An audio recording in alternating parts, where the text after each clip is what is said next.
오늘은 사무엘하 6장 1절로 19절 말씀을 우리 같이 교독하도록 하겠습니다. 사무엘하 6장 1절로 19절입니다.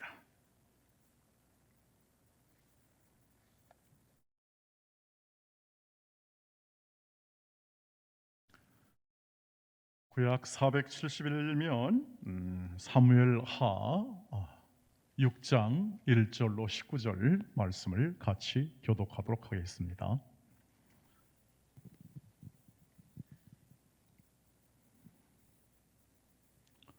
다윗이 이스라엘에서 뽑은 무리 3만 명을 다시 모으고 다윗이 일어나 자기와 함께 있는 모든 사람과 더불어 바알레 유다로 가서 거기서 하나님의 궤를 메려 오려 하니 그 궤는 그룹들 사이에 자정하신 만군의 여호와의 이름으로 불리는 것이라.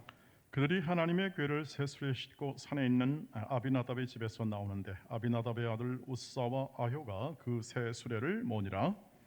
그들이 산에 있는 아비나답의 집에서 하나님의 궤를 싣고 나올 때에 아효는 궤 앞에서 가고 다윗과 이스라엘 온 족속은 잣나무로 만든 여러 가지 악기와 수금과 비파와 소고와 양금과 제금으로 여호와 앞에서 연주하더라.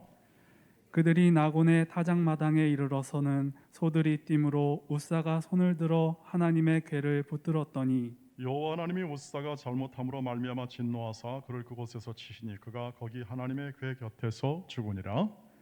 여호와께서 우사를 치심으로 다윗이 분하여 그곳을 베레스 우사라 부르니 그 이름이 오늘까지 이르니라. 다윗이 그날에 여호와를 두려워하여 이르되 여호와의 궤가 어찌 내게로 오리요 하고 다윗이 여호와의 궤를 옮겨 다윗성 자기에게로 메어 가기를 즐겨하지 아니하고 가드 사람 오베데돔의 집에서 메어 간지라. 여호와의 궤가 가드 사람 오베데돔의 집에 석 달을 있었는데 여호와께서 오베데돔과 그의 온 집에 복을 주시니라.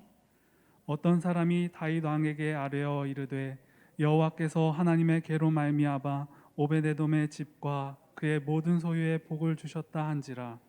다윗이 가서 하나님의 궤를 기쁨으로 메고 오베데돔의 집에서 다윗성으로 올라갈새. 여호와의 궤를 맨 사람들이 6걸음을 가매 다윗이 소와 살진 송아지로 제사를 드리고 다윗이 여호와 앞에서 힘을 다하여 춤을 추는데 그때 다윗이 배 에봇을 입었더라. 다윗과 온 이스라엘 족속이 즐거이 환호하며 나팔을 불고 여호와의 궤를 메어 오니라. 여호와의 궤가 다윗성으로 들어올 때에 사울의 딸 미갈이 창으로 내려보다가 다윗 왕이 여호와 앞에서 뛰놀며 춤추는 것을 보고 심중에 그를 업신 여기니라. 여호와의 궤를 메고 들어가서 다윗이 그것을 위하여 친 장막 가운데 그 준비한 자리에 그것을 두매 다윗이 번제와 화목제를 여호와 앞에 드리니라. 다윗이 번제와 화목제 드리기를 마치고 만군의 여호와의 이름으로 백성에게 축복하고 같이 읽습니다. 모든 모든 백성 백성 곧 곧 온 이스라엘 이스라엘 무리에게 무리에게 남녀를 남녀를 막론하고 막론하고 떡 한 개와 고기 한 조각과 건포도 떡 한 덩이씩 나누어 주매 모든 백성이 각기 집으로 돌아가니라. 아멘. 네, 오늘 이 사무엘하 있는 이 말씀은 언약궤가 다윗성으로 이제 들어오는 장면을 오늘 성경이 보여주고 있습니다. 다윗이 이렇게 굉장한 공을 들여서 자신의 성으로 이 언약궤를 드리는데 이 언약궤가 무엇입니까? 언약궤는 하나님이 임재하는 상징이라고 할 수 있겠고 오늘 2절에 보니까 아주 명료하게 나와 있는 것을 볼 수가 있습니다. 다윗이 일어나 자기와 함께 있는 모든 사람과 더불어 바알레 유다로 가서 거기서 하나님의 궤, 이게 언약궤죠, 메어 오려 하니 그 궤는 그룹들 사이에 좌정하신 만군의 여호와의 이름으로 불리는 것이라. 만군의 여호와, 모든 만왕의 왕이시고 모든 것을 다스리는 하나님, 이 하나님이 함께 하시고 또 이 언약궤 안에 하나님이 계신다 하는, 하나님이 인도하신다는 그러한 상징적 물건임을, 상자와 같은 것임을 이 출애굽기에서 말씀에서 볼 수가 있겠습니다. 그래서 하나님의 이 뜻을 따라 만들어졌고 하나님의 임재 상징이며 하나님의 역사의 궤, 다시 말하면 하나님의 이 놀라운 그 구원과 이스라엘 백성을 구원하신과 그리고 그 능력으로 다스리는 이 하나님의 모든 것을 말해주는 바로 하나님의 이름이라 일컫는 이 궤가 바로 언약궤였죠. 그런데 불행하게도 이 언약궤가 출애굽 시대 때는 이 모든 이스라엘 백성의 중심에 서서 그 역할을 했었고 그리고 또 그것에 대한 중요성이 인식되었는데 지금 이 다윗에게 있었지 않고 모든 이 언약궤가 다윗의 중심에 있었지 않았다는 사실을 확인해 본다면 이게 지금 다른 집에 가 있다는 것을 알 수 있죠. 그래서 오늘 이 언약궤가 다윗에게 이제 다윗성으로 오게 되는 그 장면을 보면서 이것이 꽤 오랫동안 블레셋에서 뺏겼다가 이제 그 언약궤가 블레셋 사람을 치니까 그것이 다시 이스라엘로 보냈는데 그게 지금 다윗은 계속 쫓겨가고 있었고 그리고 사울에 의해서 계속 도망다님을 당했기 때문에 이것을 누가 신경을 쓰지 않았다 이렇게 생각을 할 수가 있습니다. 그런데 이제 다윗이 드디어 이 언약궤를 자신의 성으로 가져가겠다 하고 오늘 이제 이 내용이 전개되는 것을 볼 수가 있습니다. 그래서 오늘 이 말씀을 보시면 다윗이 이스라엘에서 뽑은 무리 3만 명을 다시 모아가지고 거기서 이제 아비나답의 집에 있는 이 언약궤를 이제 다윗 성으로 가지고 가는 장면이 나옵니다. 왜 다윗이 이 언약궤를 이렇게 자신의 성으로 가져가야 했는지에 대한 아주 분명한 사실은 그 안에 하나님이 계신다는 사실을 사람들이 알았습니다만 전혀 이 언약궤 관련된 인식, 생각, 그러니까 하나님이 임재하시고 하나님이 다스린다는 그런 생각이 많지 않았다는 사실이죠. 사람들이, 그 당시 사람들이 만약에 그랬다면 당장 모셔야 되지 않았겠어요? 그만큼 이 하나님의 다스림과 그 인도하심, 특별히 사울 왕 같은 경우는 하나님을 거의 마음에 두지 않고 그저 내가 이제 왕이 됐으니까 내 뜻대로 내가 다 통치하고 다른 세상의 왕처럼 똑같은 권력과 힘을 가지고 이렇게 다스려야겠구나 라는 생각밖에 할 수 없었기 때문에 이 언약궤에 대한 중요성과 그 언약궤가 가진 의미를 그 현실의 삶 가운데 그대로 나타낼 수가 없었죠. 그러나 다윗은 달랐습니다. 다윗은 알았죠. 이 언약궤는 곧 하나님의 통치의 상징이다. 즉 내가 지금 왕이 되었으나 내가 이 이스라엘 백성을 진정히 다스리는 분은 하나님이시다. 왕행 중의 왕이시고 다윗 자신을 세운 분이 하나님이시고 자신은 하나님의 심부름꾼이지 이것이 어떤 자신의 성공과 야망을 위한 하나의 권력 수단이 아니다 하는 것을 다윗은 분명하게 알고 있었기 때문에 하나님의 궤를 자신이 머문 예루살렘과 다윗성의 모심을 통하여 이제 하나님의 통치를 받고 싶었던 것입니다. 하나님의 통치, 하나님의 다스림이죠. 그는 하나님으로 가득 찬 사람이었기 때문에 하나님을 의지하는 사람이었기 때문에 하나님이 다스리는 이 상징인 이 언약궤가 이제 이스라엘 백성의 중심부로 오게 되는 거예요. 그 중심에 하나님이 계시니까 이 모든 다스림의 중심에 하나님의 언약궤를 모심을 통하여 이제 이 백성들도 진정한 왕이신 하나님의 백성으로 다스림을 받게 하려는 이러한 다윗의 의도가 그 안에 담겨 있는 것이죠. 그래서 오늘 이렇게 3만 명을 뽑고 정성을 다해서 이렇게 여러 제사를 드리고 또 각종 악기를 동원해서 이렇게 하는 것이죠.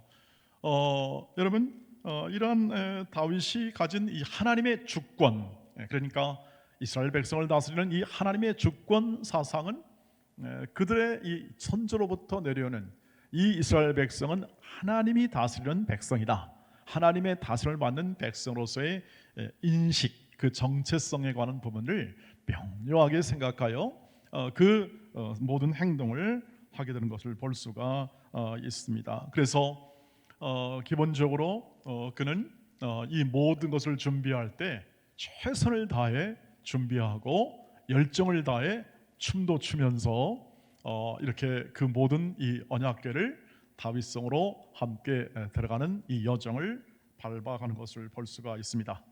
그런데 오늘 이 말씀을 보면 이렇게 다윗과 같은 마음이 아닌 사람들이 나타납니다. 오늘 이 말씀 가운데 이것이 하나의 이야기잖아요. 이 이스라엘 역사이면서 동시에 하나의 이야기가 되면서 이 다윗성으로 옮겨오는 이 언약궤를 처음에 맨 사람이 누구냐면, 맨 사람이라 가지고 온 사람이 다윗의 명을 받아서 아비나답의 아들들인 이 우사라는 사람, 아요라는 사람이 그것을 수레에 메고 가져오다가 이것을 어느 순간에 그 수레를 끌던 소들이 깜짝 놀라니까 이게 좀 흔들렸던 모양입니다. 그러다가 그것을 이렇게 흔들리니까 그 궤를 그냥 손을 대가지고 우사가 하나님의 손에 의해서 죽고 맙니다. 우사라는 사람이죠.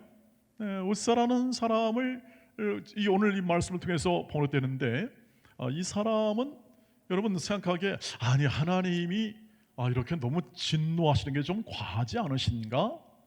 왜 이렇게 오히려 진정시키려고 소를 지어서 궤가 이렇게 넘어지거나 내동댕이 치는 것을 방지하려고 했던 것 같은데 이 우사의 행동에 대해서 너무 과한 거 아닌가, 그런 생각을 할 만큼 좀 충격적이었고 이 다윗도 그래서 깜짝 놀랐습니다. 야, 이렇게 이 우사가 죽어나가는 것을 보면서 야, 이거 정말 이 언약궤를 다윗성으로 지금 가야 되는 건가 만가 하는 정도로 충격을 받았는데, 그 하나님의 그 어떤 그 강력한 하나님의 뜻이 임하였잖아요. 죽음이라는 것은 하나님의 뜻이 강력히 임했다 뜻입니다. 하나님의 뜻이 임했는데, 그래서 베레스 우사라는 이 지명은 하나님이 그 어떤 뜻이 강력하게 분출되었다, 그런 뜻을 가지고 있는 지명으로 다윗이 불렀습니다. 여러분, 왜 우사가 이렇게 죽음을 맞이하게 되는, 우리 생각으로는 좀 사랑이 많으시고 자비로우신 하나님이 그 정도 용납이 안 될까라는 생각을 할 수가 있을 만큼 죽음은 굉장히 우리에게 놀라움을 주고 있습니다. 출애굽기 25장 13절 14절에 보시면 그 해답이 나오게 되는데, 13절에 보시면 조각목으로 채를 만들어 금으로 싸고, 이걸 언약궤를 매는 방법입니다. 그 채를 궤 양쪽 고리에 꿰어서 궤를 매게 하며 라고 되어 있습니다. 그런데 이 우사가 아요와 더불어서 이 궤를 옮기는 일을 맡았는데, 이것을 제사장들이나 우사도 제사장들했겠죠. 이것을 궤를 딱 내 갈고리에 끼워서 매야 되는 겁니다. 이게 방법입니다. 옮기는 방법이죠. 그런데 수레에 실었다고 합니다. 그러니까 율법을 생각하지 않습니다. 하나님의 이 언약궤를 다루는 방법을 생각하지 않고 그냥 자기의 생각과 자기의 계획대로 그냥 새 수레에 옮겨서 그냥 가는 겁니다. 생각이 없다 이 말이죠. 하나님의 말씀에 대한 생각이 있는 것이 아니라 그는 그 자기의 생각과 자기의 뜻을 따라서 하다가 그냥 언약궤에 손대지 말아야 되는 언약궤에 딱 꿰서 이렇게 매야 되는데, 그 언약궤에 손을 대버려서 하나님의 거룩함을 오히려, 즉 말씀의 불순종함을 통해서 하나님의 그 거룩함에 이렇게 접촉이 되어 어떻게 합니까? 죽고 만 거죠. 여러분, 하나님의 임재의 상징이기도 하고 하나님께서 말씀하잖아요. 너희는 보는 날은 난 죽는다. 거룩함, 그 영광스러움에 접촉할 수가 없는 것인데 결국 그렇게 하여 죽음을 당하게 되는 것입니다. 그러니까 거룩한 것을 거룩하게 여기는 그 마음이 아니라 그저 하나의 그냥 하나님이 있나 보다 하고 하나의 그냥 어떤 조각으로 된 상자 정도, 하나님의 임재의 상징이야, 뭐 별거 아니야 라는 그러한 마음이 있었는 건지, 아니면 이것에 대해서 제사장이지만 아까 말씀대로 하나님에 대한 감각이 없으니까, 언약궤에 대한 감각이 없으니까 언약궤를 소홀히 했는 건지, 하나님 말씀에 불순종한 결과 나타나는 그러한 결과로서 그는 죽음을 맞이하게 됐다, 이렇게 얘기할 수가 있겠습니다. 그러니까 언약궤는 항상 내 고리에서 꿰어서 매야 되는데 그렇지 않고 새술에 실어서 가서 하나님의 말씀, 율법을, 하나님의 명령을 어기는 것이 되는 거죠. 그래서 12절을 보십시오. 이제 다윗이 올 때는 어떻게 됩니까? 한번 읽어보겠습니다. 시작. 어떤 사람이 다윗 왕에게 이르되 여호와께서 하나님의 궤로 말미암아 오벳 에돔의 집과 그의 모든 소유에 복을 주셨다 한지라. 다윗이 가서 하나님의 궤를 기쁨으로 어떻게 하죠? 메고 오잖아요. 수레가 아니고 메고 오는 겁니다. 오벳 에돔의 집에서 다윗으로 올라갈새, 다윗이 하도 깜짝 놀라가지고 야 이러다는 안 되겠구나 하고 그것을 오벳 에돔, 가드 사람인데, 가드 사람은 가드라는 것은 블레셋 지역이니까 이 블레셋 사람의 그 집에 놓았던 거죠. 출신 집에 놓았다가 오벳 에돔이 복을 받는 거예요. 그래서 이제는 됐다, 하나님께서 복을 주시는구나, 우리도 복을 받자, 뭐 그런 마음을 가지고 이제 다윗성으로 이렇게 메고 가는 거죠. 수레가 아니고 메고 가서 말씀대로 그것을 다윗성에서 그대로 이렇게 옮겨가는 것을 볼 수가 있습니다. 자, 이 과정을 보면서 다윗 지금 화목제나 번제를 드리면서 계속 몇 걸음 지나고 또 감사하고 이런 정성을 보면서 여러분, 다윗이 가지고 있는 가장 기본적인 것은 뭘까요? 예배하는 마음입니다. 하나님을 경외하는, 예배하는 마음이죠. 그것을 계속 표출합니다. 다윗은 예배의 사람이죠. 예배의 사람이라는 것은 뭐냐면 하나님을 경외하고 감사하고 기도하고 찬양하며 그에게 영광을 돌리고 하나님을 의지하고 하나님의 사랑을 갈구하며 하나님의 인도하심 속에 그 인생을 맡기고 동행하에 대한 감사를 통해서 더 힘을 얻고 소망을 얻는 모든 행동들을 우리는 예배라고 하지 않습니까? 그것이 되게 주일날 행해지게 되고 우리는 공예배라고 하는데, 여기는 오늘 이 다윗이 보여줬던 모든 이 언약궤를 데려오는 모든 과정을 통해서 그는 하나님을 경외하고 하나님의 다스림 안에 감사하고 계속 예배하고 있습니다. 예배. 그래서 다윗은 예배의 사람이라 하는 것을 우리는 확인할 수 있고, 그 예배가 하게 된 이유는 뭐냐면 언약궤에서 보듯이 그 언약궤를 소중히 여겨 그 하나님의 임재, 하나님이 내 인생과 우리 이스라엘 백성 전체를 다스리는 하나님의 주권과 하나님의 다스림을 철저하게 인정하고 그것을 신뢰하며 할 때 마음속에 다가오는 게 항상 예배하는 것이죠. 경외함과 그리고 고백함과 감사함과 찬양.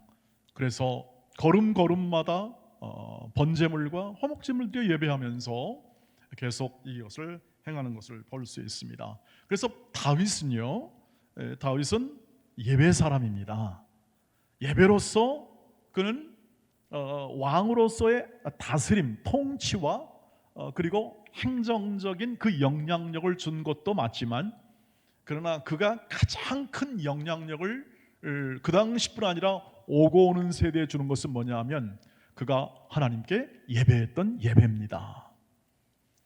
그래서 남긴 것, 그 시편입니다. 시편 속에서 그런 다윗은 수많은 자신의 모든 마음과 고통과 시련을 계속 시를 통해서 썼고, 그것을 통해서 때로는 왕이 되었을 때 쓴 시를 같은 경우는 모든 백성들에게 그것을 가르칩니다. 가르쳐가지고 이 하나님을 찬양하게 하고 하는 그런 일들을 하게 했던 것이죠. 그것이 나중에 성경이 되어서 오늘날 우리도 읽으며 감사하고 시편을 하면서 노래하고 계속해서 영향을 주고 있고, 앞으로도 이 시편은 다윗의 시편 같은 이런 이 시편들은 오고 오는 세대에 지속적으로 하나님의 말씀이 되어서 그의 증언, 그의 아픔, 고난, 이 모든 가운데 하나님을 예배했던 그 예배는 계속적으로 많은 사람에게 은혜와 영향을 주고 있는 것을 볼 수 있습니다. 그래서 우리가 이 다윗의 이야기를 계속 추적하면서 하나님이 뭘 얘기할 것인가, 하나님이 오늘을 살아가는 우리에게 뭘 요청할 것인가, 그것이 바로 성경의 요구이지 않겠습니까? 그것은 바로 예배하는 사람이죠.